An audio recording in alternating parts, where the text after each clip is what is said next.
नमस्कार विद्यार्थी मित्र, कक्षा 9 के लिए यहाँ पर 11वां पाठ है जिसका नाम है एक यात्रा यह भी, जिसके लेखक हैं राम दशरथ मिश्र, जिनका जन्म है 1924।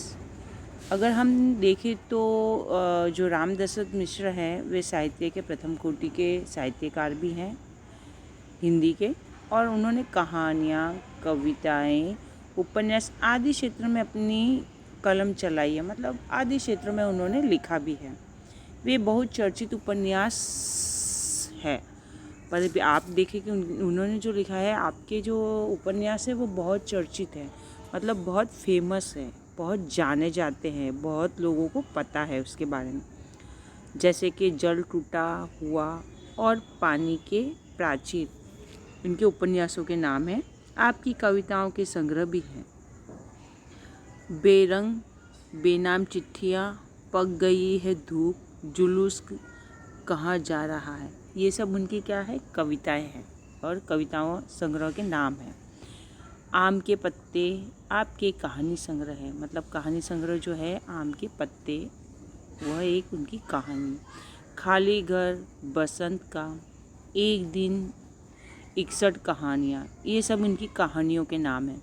तथा मेरी प्रिय कहानियाँ, आम के पत्ते काव्य संग्रह है। आम के पत्ते जो है वो उनका काव्य संग्रह है, जो व्यास से सम्मानित किया गया है।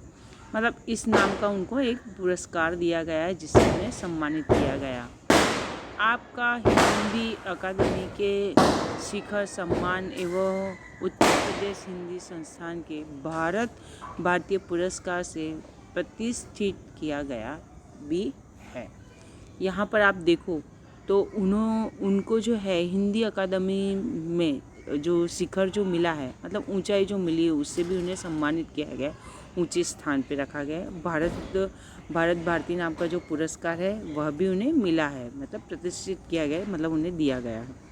अब यहाँ पर होती है एक यात्रा यह भी, जो उनका यहाँ पर कहानी है, संग्रह है, जिसमें एक रिक्शे वाले से परिचित होती है और उसके जीवन की घटनाओं में जो नारी के प्रतिभाव, जो दृष्टिकोण है, मतलब उसका सोचना और देखना जो है, उसके बारे में बताया गया। जीवन में उतारे और कर्तव्य बोध है, मतलब जीवन में उसे अपने अंदर ग्रहण भी करे और एक कर्तव्य बोध के रूप में भी है, मतलब उससे हमें सीख भी मिलती है, प्रेरणा भी मिलती है।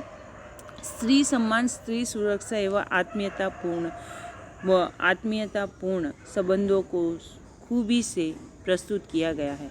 आप देखो तो यहाँ पर क्या है, स्त्री की सुरक्षा के बारे में भी बताया गया है, उसकी आत्मीयता है जो उसको सम्मान देना चाहिए, उसके संबंधों की जो खूबी है, वो सारी चीज़ें इस एक यात्रा यह भी है इसमें बताया गया है। अब यहाँ पर से प्रस्तुत किया गया है, मतलब यहाँ पर आपका जो है कहानी संग्रह है वह शुरू होता है, जो अत्यंत प्रेरक है। मतलब इससे हमें प्रेरणा भी मिलती है और हमें प्रेरणा लेनी भी चाहिए।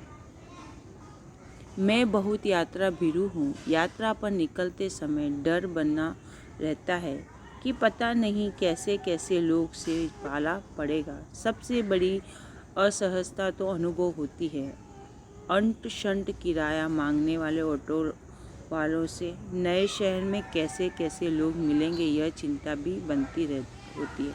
यहाँ पर है कि जो लेखक को यात्रा करना है, वे यात्रा पे निकले हैं, ठीक है, उन्हें यात्रा करना अच्छा लगता है, यात्रा बिरू मतलब उन्हें यात्रा करते रहते हैं और यात्रा करना भी अच्छा लगता है। लेकिन जब यात्रा करते हैं तो उन्हें डर भी बना रहता है कि भाई नए शहर में अलग अलग जगहों, अलग अलग स्थानों पे वे जाएंगे, वहाँ के लोग कैसे होंगे, कौन कैसे बोलेगा, किसका कैसा बर्ताव है, फिर कौन, अगर किसी ऑटो रिक्शा वाला हो या कार वाला हो, जो भी है, मतलब जहाँ भी जो गाड़ियाँ चलती हैं, तो वो कब कैसे किराया मांगेगा, अनशंट कभी ज़्यादा ले लेगा, कोई कम तो लेने वाला नहीं है, घुमा घुमा के शहर में घुमाएगा, पास की जगह होगी तो भी। ये सारी चीज़ें हैं वो लेखक को चिंता कर रही हैं, बन रही हैं, मतलब हो रही हैं। हमें भी ऐसी बातें होती हैं कि जब उदाहरण के तौर पे जैसे मैं बात कर रही हूँ सिंपल, कि हम जब यात्रा करते हैं और हम कहीं नई जगह पर घूमने के लिए जाते हैं, तो हमें उस जगह के बारे में नहीं पता होता, नई जगह होती है, तो वहाँ के लोग कैसे हैं, वहाँ का खान पान है, वहाँ पे ऑटो रिक्शा वाले या हाथ गाड़ी या वहाँ पे कई इक्के विक्के चलते हैं। बहुत जगह पर ऐसा हम देखते हैं, टांगा वांगा चलता है, घोड़ा गाड़ी। तो कौन कैसा भाव लेगा, क्या है, कौन कैसे बोलेगा, कैसी बात करेगा, कोई ढंग से बोलेगा कि नहीं बोलेगा, ये सारी चिंताएं, ये सारे मन में विचार हमारे साथ भी होते हैं और हम उन्हें सोचते भी हैं। फिर हमें वहाँ जाने के बाद लोगों से मिलने से, वहाँ के उनके तौर तरीके, उनके बातचीत करने का, वहाँ के मतलब जो ऑटो रिक्शा वालों का जो भाव है वो सही लिया है कि नहीं लिया है, वो धीरे धीरे जब हम वहाँ जाते हैं, 2-4 दिन रहते, घूमते फिरते, तो हमें पता चलती है। अब आगे हम देखते हैं।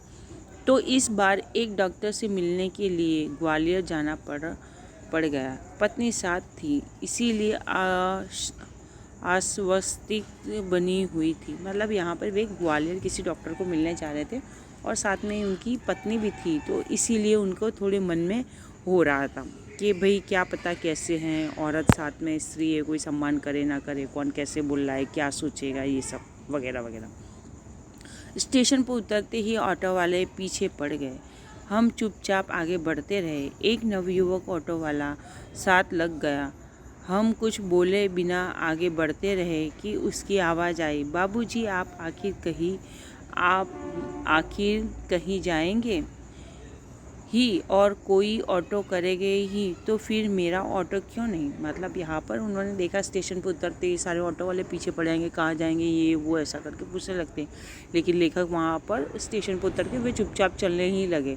चलते चलते उन्होंने एक नवयुवक को देखा, मतलब एक जो नौजवान लड़का था वो ऑटो चला था। भैया आपको ऑटो तो चाहिए, आप कहाँ जाओगे, आप मुझसे नहीं तो किसी और से भी ऑटो तो करोगे ही, बिना ऑटो के आप कैसे जाओगे।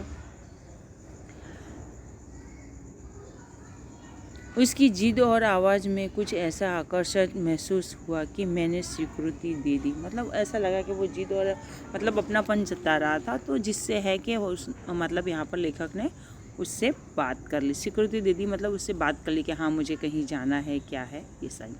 वह प्रेम भरी बातें करता रहा और हमें डॉक्टर के यहाँ पहुँचा दिया।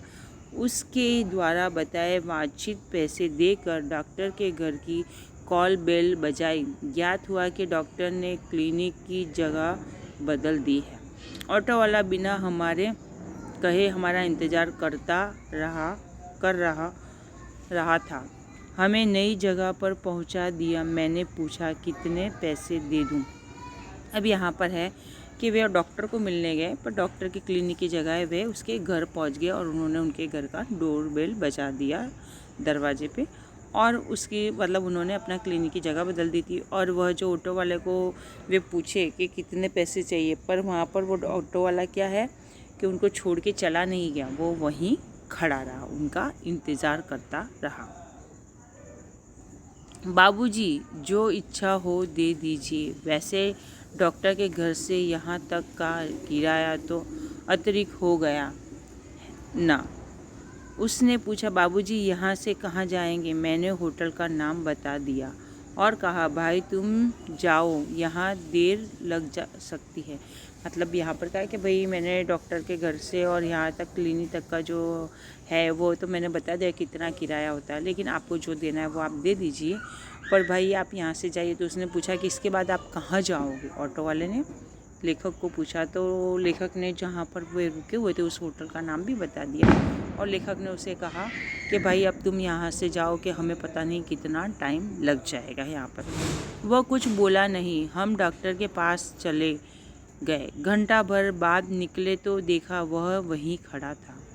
अब हमें महसूस होने लगा था कि यह ऑटो वाला कुछ और है। वह हमारे भीतर घर करता गया। होटल पर छोड़कर उसने पूछा फिर कब आऊँ, यानी मतलब उसने मतलब धीरे धीरे के मतलब वह यहाँ पर लेखक को उसके ऊपर विश्वास होने लगा कि ये सब की तरह नहीं है, मतलब ये विश्वास के लायक है, इस पर हम भरोसा कर सकते हैं, ये और ऑटो वालों की तरह नहीं है, ना ही ये ज़्यादा पैसे ले रहा है। फिर उसने क्या करा कि क्लिनिक से लेखक को उनकी पत्नी को लेकर होटल पर छोड़ दिया। होटल पर छोड़ने के बाद फिर उसने कहा कि बाबूजी मैं आपको फिर कब मतलब आपको जाना है तो मैं आपको कब लेने आऊँ। ऐसा कौन पूछा? ऑटो वाला पूछा। यानी आप शहर में घूमेंगे फिरेंगे ना, आपको जहाँ जाना होगा ले चलूँगा। वैसे यहाँ कब तक है? कल शताब्दी से लौटेंगे। मतलब हाँ, यहाँ पर भी लेखक से कौन पूछता है? ऑटो वाला पूछता है कि आप यहाँ वहाँ आए हो तो घूमोगे फिरोगे भी, और आप कब तक हो? मैं आपको सब जगह घुमाऊँगा, ले चलूँगा। तो लेखक कहते हैं कि कल हम शताब्दी से लौट जाएंगे, मतलब जो गाड़ी का नाम है उससे हम चले जाएंगे कल, आज भर के लिए ही है। तो आपको घुमाने के लिए कब आऊँ? मतलब पूछा, मैं आपको घुमाने के लिए कब आऊँ यहाँ पर? आप कब चलोगे? भाई आज तो थके हैं, आराम करेंगे, कल घूमेंगे। ठीक है बाबूजी, यह रहा मेरा मोबाइल नंबर, मुझे फ़ोन करके बुला लीजिएगा। अरे तुमने अपना नाम तो बताया ही नहीं। मोहन। मोहन अच्छा नाम है। सारे दिन घूमने का ये कार्य शुरू हो गया। वह बहुत प्रेम से एक के बाद एक स्थान दिखाता गया मुझे। मतलब फिर क्या हुआ कि उस दिन तो नहीं गए, फिर दूसरे दिन उसके साथ घूमने गए। वो अपना मोबाइल नंबर दे गया, फिर घूमने गए, और फिर एक के बाद एक उसने जो वहाँ की घूमने लायक देखने लायक जो जगह थी वह उसने क्या किया, वहाँ पर वह घुमाता रहा। किसको? लेखक को और उनकी पत्नी को। बाबूजी और पत्नी को अम्मा नाम से वो संबोधित करता रहा। घूम घुमा कर होटल पर लौटे तो चाय पीने के लिए उसे भी कमरे में बुलाया। वह बहुत संकोच के साथ आया। चाय पान के साथ हमारी पारिवारिक बात शुरू हो गई। पत्नी ने पूछा, बेटे तुम ग्वालियर के हो? मतलब फिर क्या घूम घुमा के लाया। तो फिर लेखक ने उसे होटल पे उसने लेखक को छोड़ा, और लेखक ने कहा कि आ जाइए कमरे तक, आप बैठिए, चाय पानी पी के जाइए। तो बड़ा सब मतलब उससे संकोच होने लगा, पर फिर वह उनके कमरे में जाकर बैठा, और फिर घर की पारिवारिक मतलब घर के बारे में बातचीत होने लगी।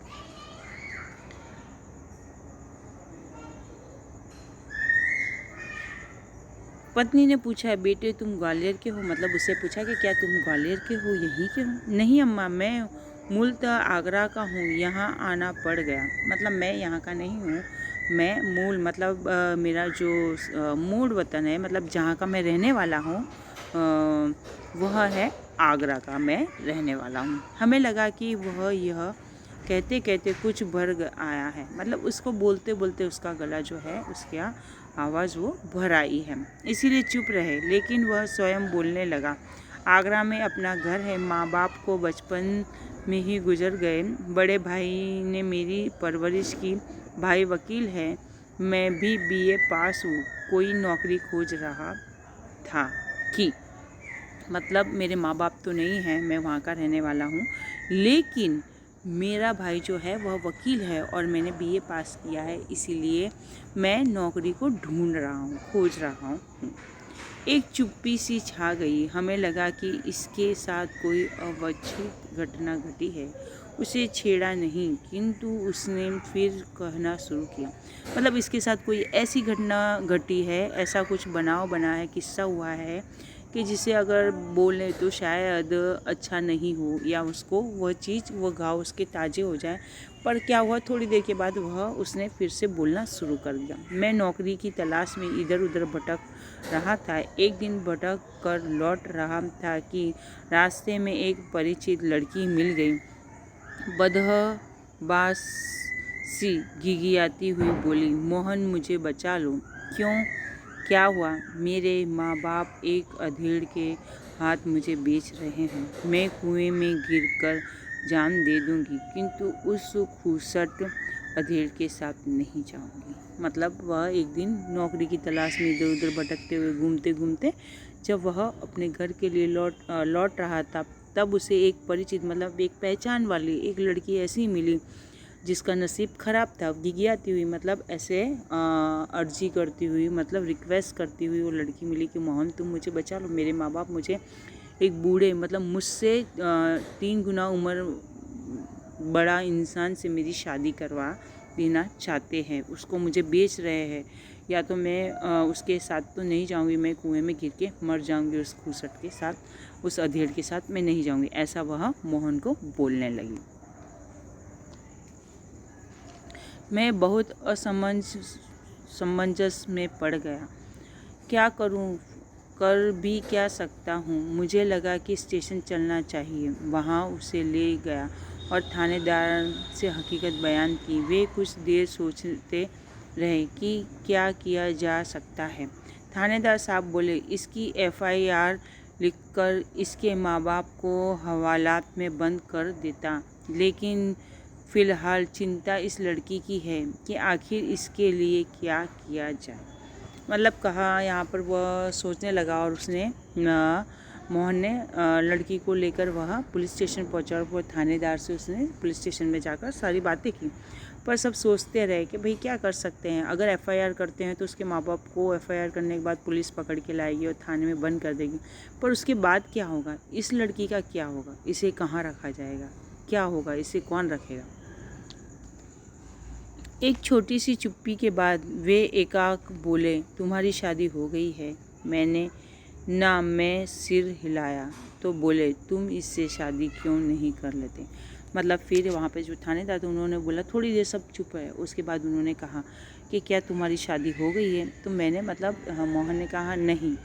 तो थानेदार ने कहा कि तुम क्यों नहीं इससे शादी कर लेते। मैं तो इस आकस्मिक प्रस्ताव से चकरा गया, किंतु कुछ पल बाद लगा कि इसमें बुराई क्या है। मैंने कहा सर इससे तो पूछ लीजिए, मतलब इसमें कोई बुराई नहीं है। मैंने कहा कि सर इससे तो पूछ लीजिए, ठीक है आप कह रहे हो, पर अगर ये हाँ कहे तो ठीक है। थानेदार ने उससे पूछा तो उसने स्वीकृति सूचक सिर हिला दिया। लेकिन क्या मोहन, मतलब उस लड़की ने भी ऐसे हाँ का सिर हिला दिया कि हाँ मैं तैयार हूँ। लेकिन मोहन, मतलब यहाँ पे क्या मोहन, क्यों, क्या हुआ। बाबूजी, लेकिन यह भी भाभी अपनी बहन से मेरी शादी कराना चाहती रही। बात यह हो चुकी थी, मतलब मेरी जो भाभी है, बाबूजी रुको, मेरी भाभी जो है वो अपनी बहन से मेरी शादी कराना चाहती है और ये बात हो चुकी है, तय हो चुकी है, मतलब ये बात नक्की हो गई है।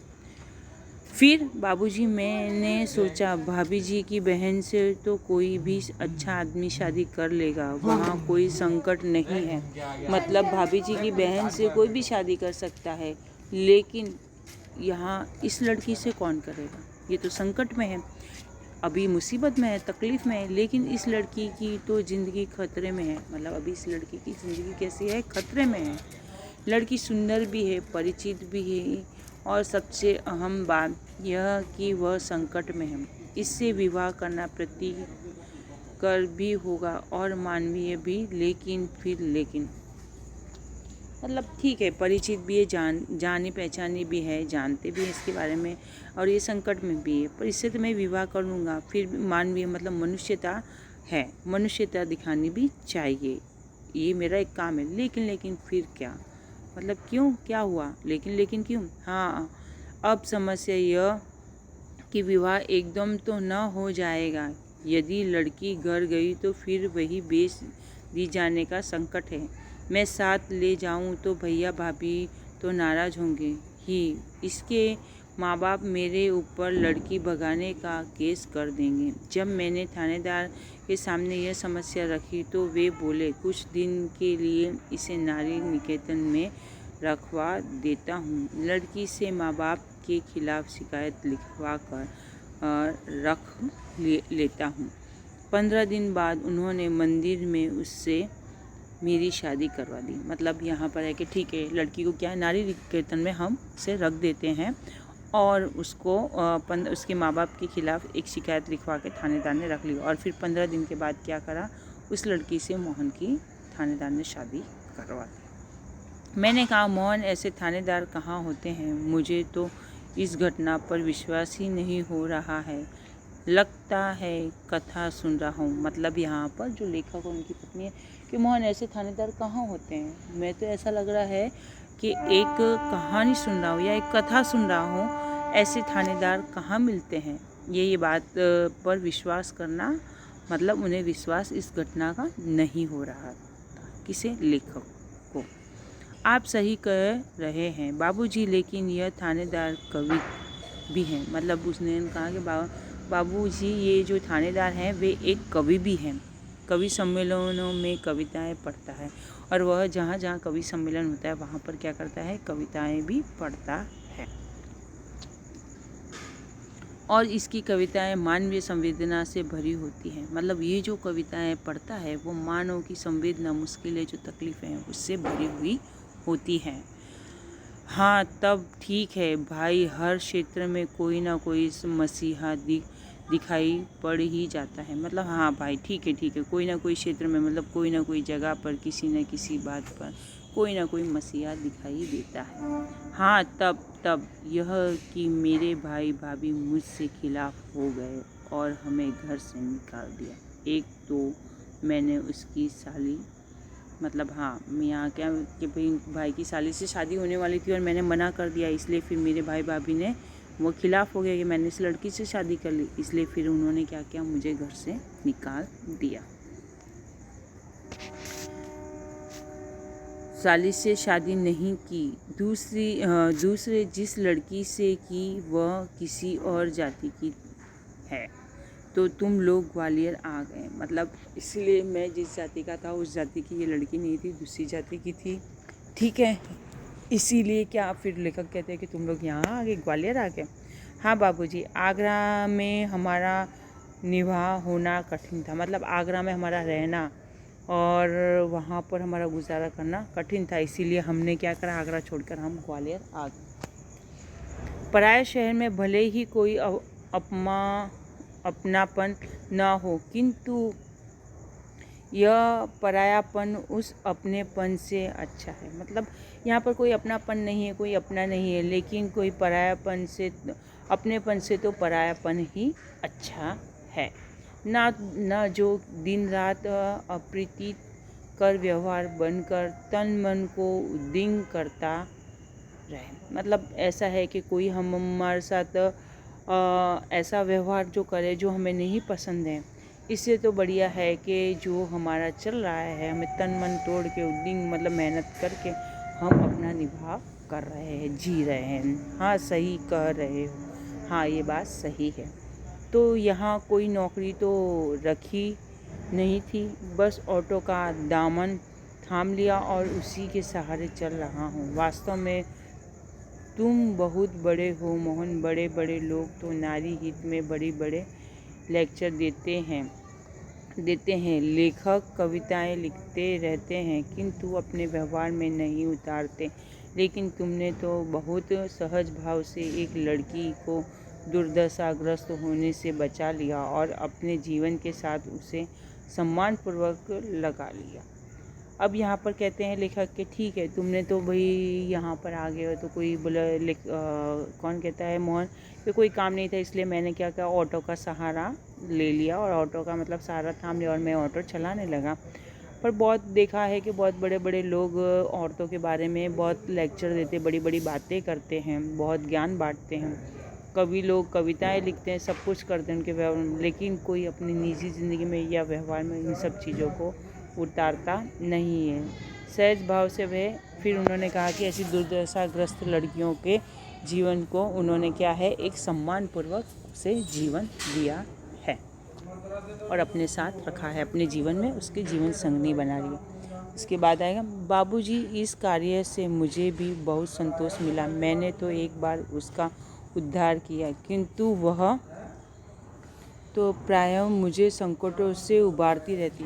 मतलब यहाँ पर कहते हैं मोहन कि बापूजी, मैंने तो उसका एक ही बार उद्धार किया है, ठीक है, उसे मतलब बचाया है, लेकिन वो तो मतलब मुझे बहुत संतोष है इस बात की, मुझे बहुत खुशी है। लेकिन यहाँ पर क्या है कि वह मेरा तो हर रोज़ किसी न किसी चीज़ में वह उद्धार करती है और हमेशा वह मेरे साथ खड़ी रहती है। मुझे हमेशा हर संकटों से वो उभारती है, बचाती है, निकालती है, मुझे हर संकटों से बचाती है। मोहन की यह कहानी हम पर छा गई और वह हमारे मन में कितना बड़ा हो गया। गाड़ी का समय हो रहा था, मोहन हमें लेकर स्टेशन आ गया। उसे मैं 500 रुपये का नोट देने लगा। वह बोला, रहने दीजिए बाबूजी, अरे यह तुम्हारा श्रमिक है, कोई दान थोड़े ही दे रहा हूँ। बाबूजी, मैंने माँ बाप का प्यार नहीं पाया, कल से ही लग रहा है कि मुझे माँ बाप मिल गए हैं। इस सुख के आगे पैसे का तो कुछ भी मोल नहीं है। पैसा तो और लोगों से कमा ही लेता हूँ। अब यहाँ पर जो है मोहन वो कहता है कि भाई स्टेशन को ले आया और स्टेशन पर उनको छोड़ा। तब वहाँ पर उन्होंने लेखक ने उसे 500 की नोट निकाल के दिया। तब मोहन ने लेने से मना कर दिया। तो वह यहाँ पर लेखक कहते हैं कि नहीं, ये तो तुम्हारा परिश्रम मेहनत है, मैं कोई तुम्हें दान वान तो नहीं दे रहा हूँ। लेकिन यहाँ पर वह मोहन कहता है कि मुझे तो कल से माँ बाप का प्यार मिला है। मुझे ऐसा लग रहा है कि मेरे माँ बाप तो नहीं है, पर आप मुझे मेरे माँ बाप लग रहे हो। मैं आपके पास से पैसे कैसे ले सकता हूँ? पैसा तो मैं और लोगों से भी कमा लूँगा। मुझे माँ बाप का प्यार मिल गया है बेटे, लेकिन मेरी भी तो सोचो, मैं बेटे का शोषण कैसे कर सकता हूँ? मतलब यहाँ पे कहते हैं कि बेटा तुम मेरी भी तो सोचो, मैं बेटे का हक या बेटे को कैसे शोषण, बेटे को कैसे परेशानी में डाल सकता हूँ? बेटे लेकिन मेरी भी तो सोचो, मैं बेटे का शोषण कैसे कर सकता हूँ? लेकिन यह तो बहुत है, इतना लूँगा तो अपना शोषण हो जाएगा। मतलब यहाँ पर क्या है कि नहीं, मैं उतना ही लूँगा जितना, मतलब अगर मैंने आपसे ये सारे पैसे ले लिए तो ऐसा होगा कि मेरा ही शोषण हो जाएगा। यह कहकर वह 500 का नोट लेकर 300 वापस करने लगा और उसने 500 का नोट लेकर और लेखक को वह 300 रुपये वापस देने लगा। बोला, मुझे इतना पराया न कीजिए बाबूजी। हाँ, जब भी ग्वालियर आइएगा मुझे बुला लीजिएगा, मेरा फ़ोन नंबर तो आपके पास ही है। मतलब बाबूजी आप जब भी ग्वालियर आइए तो आप मुझे बुला लीजिएगा, मेरा फ़ोन नंबर आपके पास है, आप मुझे पराया मत करिए, ठीक है? मैंने आपको माँ बाबा कहा है, लेकिन मेरी एक शर्त है।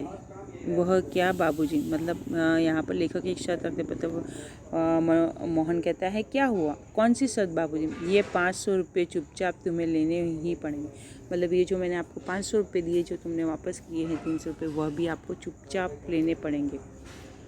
ये 500 रुपये चुपचाप लेने ही पड़ेंगे। उनसे 300 रुपये अपनी जेब में रख लिए जैसे कह रहा हो। यह कैसी शर्त आपने रख दी बाबूजी? मतलब वो उनसे ये कह रहा है कि तुमने ये कैसी शर्त रख दी माँ बाबूजी कि ये 500 रुपये मुझे लेने ही पड़ेंगे, मतलब ये 300 रुपये भी।